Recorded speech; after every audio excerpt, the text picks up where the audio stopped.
What is going on, ladies and gents? Welcome to Collectors Gone Digital.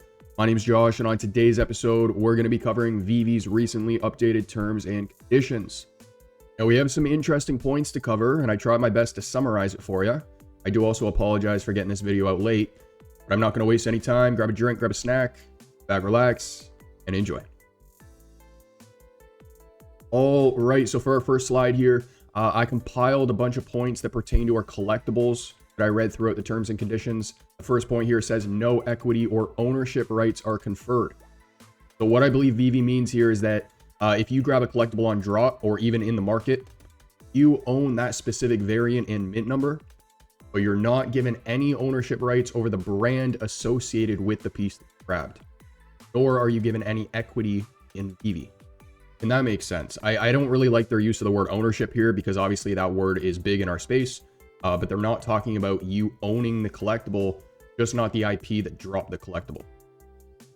Now, one thing I noticed while reading their terms is they outline and acknowledge multiple different risks associated with these collectibles. So the first one here says government regulations may impact the use or value of pieces, and that has actually happened in the past already with certain things they planned on doing. For those who have been around for a little bit now, you know this has already happened. There actually used to be a plan in place, something called a buyback model. This actually had to do with the token, but after VeVe's lawyers advised them against it, just because of regulations, they ended up changing it up. So that same thing can happen again. Competition with other digital assets may affect the prices as well. Volatility in the NFT market may decrease or increase the value quickly.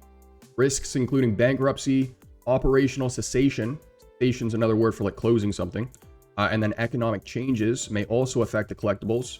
And then they also acknowledge that emerging technologies may replace NFTs in general. And of course, these are all things we don't want to happen, but they're put in place to protect VeVe and also us, because it is important to take this stuff into consideration. Now, the second point I want to talk about here is dormancy, and it's going to be a quick point, but it's a very important one for those that don't know it.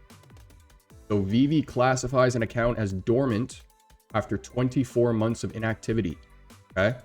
So if this happens, or once this happens, VeVe can actually close that dormant account if activity is not resumed.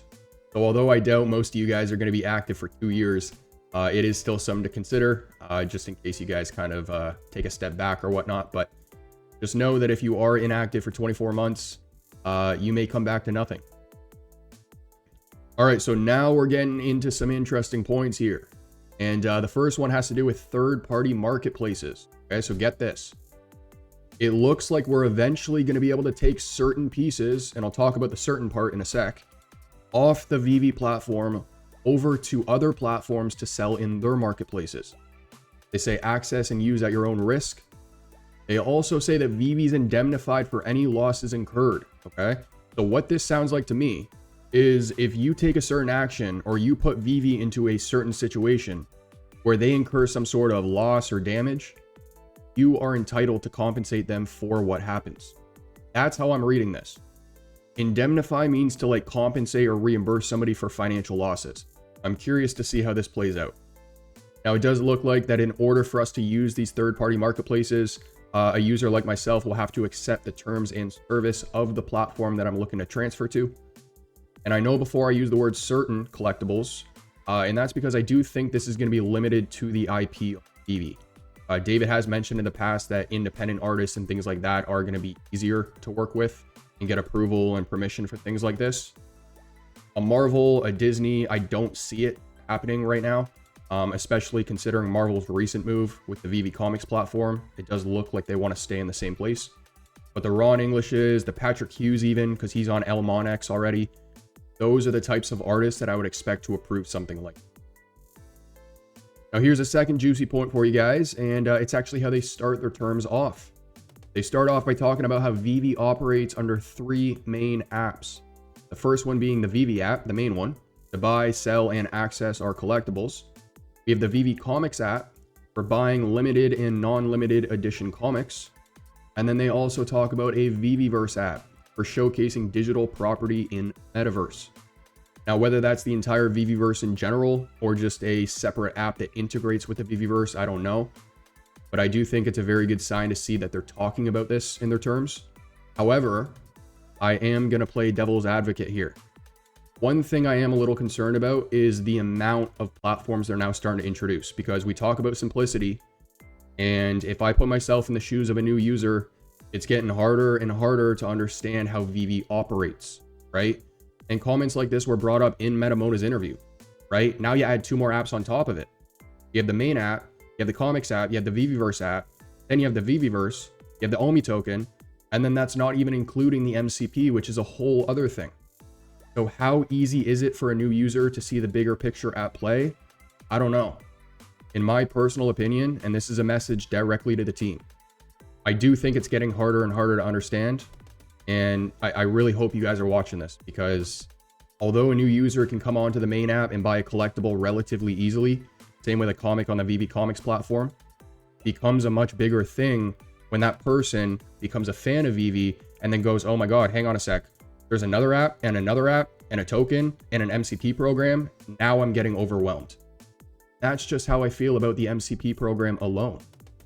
The only other thing I'll add here is that, selling digital properties is something that I did expect in the future.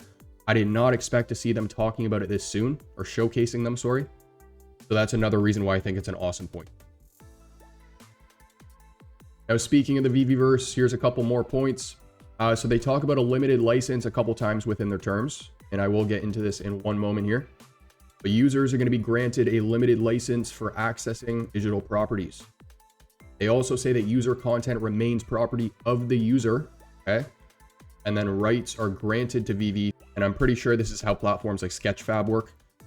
So if I create a 3D model, I upload that onto 𝗙𝗵𝗵, I sell it, I still have rights over the model that I created and I'm selling, but 𝗙𝗵𝗵 is also granted rights because it's on their platform. Now, when it comes to security, this should always be top of mind. So VeVe says that users are responsible for their account, device, and internet connection security. Our collectibles are on a distributed ledger network. Their security is dependent on that network. And as always, you're expected to protect your login details, lock devices, and then set up password access. I made sure to include that point, guys, because it might seem obvious, but I'm sure it's happened to a lot of people at this point. It's happened to me a ton, where I think I closed the app and I actually have it open on my phone for a matter of hours, sometimes days. I recommend, although it might seem like a hassle, logging out every single time you close it on your phone. Yes, it's an extra step involved with logging in every single time, but it's a weight off your shoulder in terms of you properly protecting your assets. So VeVe has said the security is top of mind for them. It's their #1 focus. It should also be yours. So next up, let's talk termination. Dun, dun, dun. So VeVe can refuse service, close accounts, or modify access without notice for breaches or other reasons. Now, of course, we don't want this. They don't want this. They want to increase the number of users, not take them away. But if you break their terms and conditions, this is what you can expect: your account to be closed and with no notice. So this is put in place to protect the platform, and then in turn, users like us. They also say that VeVe may change, suspend, or discontinue their services within 30 days of notice. So that would not just come unexpectedly. Now, to round the video off, I want to summarize some general points here. So for those that don't know, the app is going to be controlled from New Zealand, okay? Not Singapore. They also say that purchasing digital products or showcasing properties in the VeVeVerse, as discussed before, grants a limited license. Users do not hold legal rights to the digital property or the IP. Now, we've mentioned a limited license a couple times now, so what exactly is it? It's a personal, non-commercial, non-exclusive, non-transferable, non-sublicensable, revocable, limited license. Lots of big words there, but these collectibles, these digital properties are meant for personal use, okay? I can't license it to somebody else. Unfortunately, they do use the word non-transferable here, so it doesn't look like transfers are coming back. And then revocable in the sense that if you break terms and conditions, you're gone, you're out of here, right? And this has happened in the past with the common Spider-Man. That piece got taken away from a lot of accounts. Another important point that I want to note here, and this is just because our community tends to run to VeVe when they have issues. VeVe may intervene in disputes they're not obligated to. So if there's two users on the platform that have an issue with one another, right, and they run to VeVe saying, hey, Mike said this, but David did this, VeVe may choose to get involved, but they can also say, hey, figure it out yourself. And I do think that this is an important point for them to have included in their terms, because, I mean, we just saw it with this whole 𝗵𝗡 situation, right? David has mentioned in the past that they put the token on FTX, and then FTX collapsed the way that it did. In David's words was, we're going to have a bunch of users coming to VeVe and blaming us and pointing fingers at us for what happened. Maybe not the exact words. You get my point? If you look at the 𝗵𝗡 situation, that is exactly to a T what happened. So it's terms like that last point that are put in place to protect VeVe. Ladies and gentlemen, that's going to conclude today's episode. I hope you enjoyed. That's going to be a summary of VeVe's newly updated terms and conditions. Now, this past week, I have also scheduled a lot of inspirational content for the VeVeVerse. Okay? So if you guys are looking to try and get some ideas for certain builds or things you can create, I have scheduled a ton of content that I think can be helpful. So if you guys want to follow me over on X, that's going to be in the description down below, alongside a link to the full terms and conditions. But if you guys enjoy the content, make sure to like and subscribe. Comment down below what you want to see in a future episode. As for our next, I'll catch you then.